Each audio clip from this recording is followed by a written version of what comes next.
All right, what's up, guys? We are going to tie tonight the Crazy Goof, a little rendition of the Crazy Goof. This is a very old school pattern. We've been posting some pictures of it on our Instagram. You can now get it at flyproject.us, and we have had a lot of people contact us on social media wanting us to tie this fly and do a tying tutorial on it. So here it is. Just going to start with a double long, 2x long, number 10 hook, and then black 210 ultra thread. We will wind that to the back. Okay, and then this is a pretty simple fly, but really effective. We grew up fishing this fly here in Montana, kind of specifically on the Smith River, but I think it's a pretty good stonefly hopper attractor fly on pretty much any freestone stream. So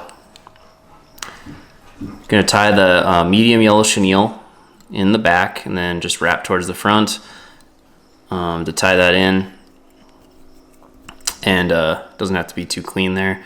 And then we're just going to take the yellow chenille and wrap it 2/3 up the shank of the hook.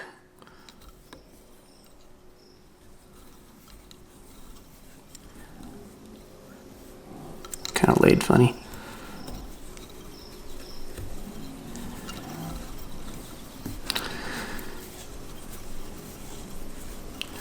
Just like that.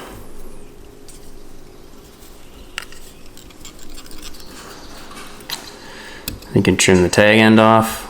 All right, the next thing we're gonna do is stack some elk hair. So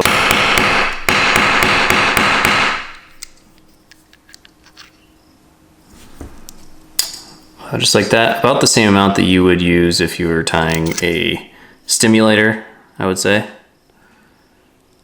Don't know exactly how to say that any better. Then we're gonna leave about 1 centimeter off the back of the hook, or I don't know what that would be, like 3/8 of an inch.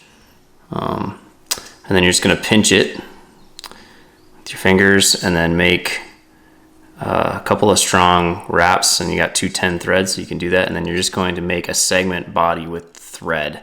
So 1, 2, 3, 4 wraps to the back.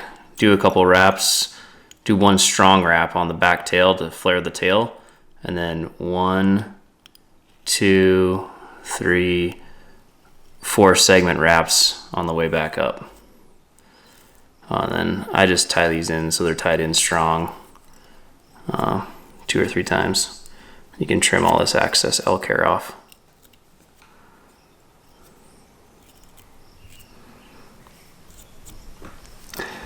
Okay.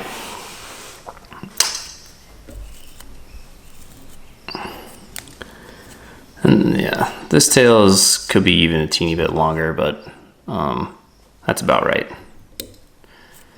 I don't think it makes too much of a difference.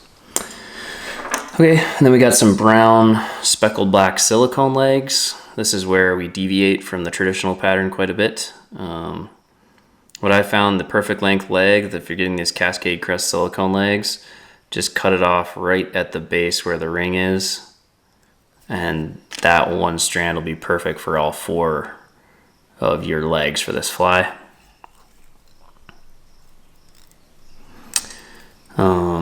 So I just fold it over, and then the back 2 legs I kind of try to make even with the back of the tail, and that seems to end up being about the right length. About like that. So we're just going to tie those in.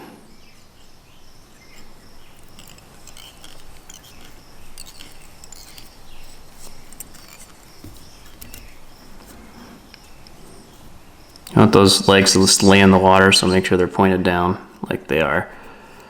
And then at this point I trim the front so that I can separate them good.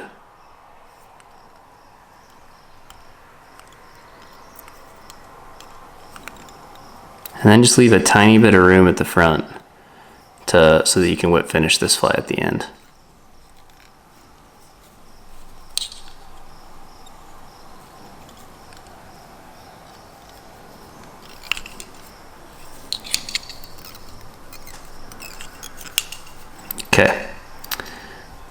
So we got our legs on. Next step is we're going to tie in kind of an oversized hackle here. So size 10 hook, but this is probably sized for like at least one size bigger, probably like a size 8 hackle. And you know, this can be definitely personal preference, but I like to tie them big so I can see the fly well, and so that it looks like a big spent wing. Tie the hackle in, and then we are going to put on some pheasant tail colored ice dub, which is like that color. It's like a brownish with kind of a green hue to it.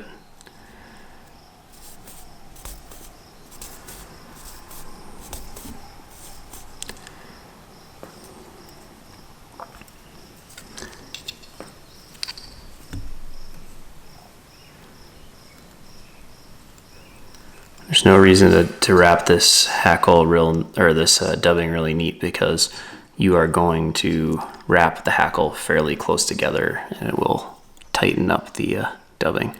So then with the hackle, we're going to do 1, 2,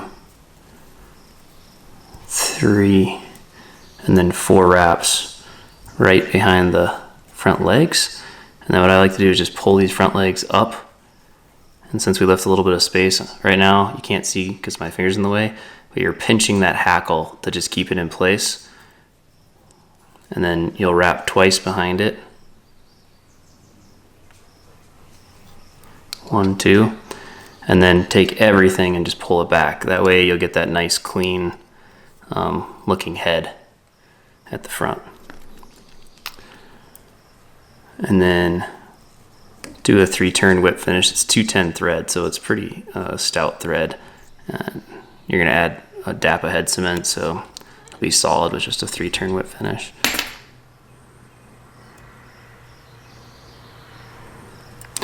Then you can trim your tag end of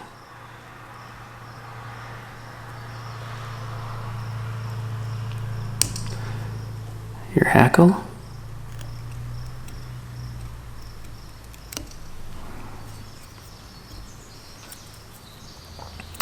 And the final step is just cut the bottom to be fairly even with the hook gap so that the body of the fly sits nice and flat on the water column.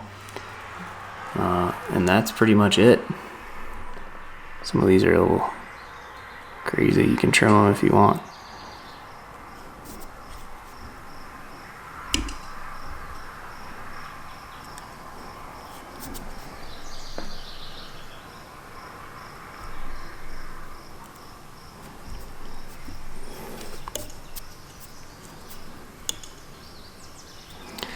But that's it. That's the Crazy Goof. It's a really pretty easy fly to tie. Super effective. It floats really good. What's cool about it is that this obviously floats just like an elk hair or stimulator would, and it sits really high.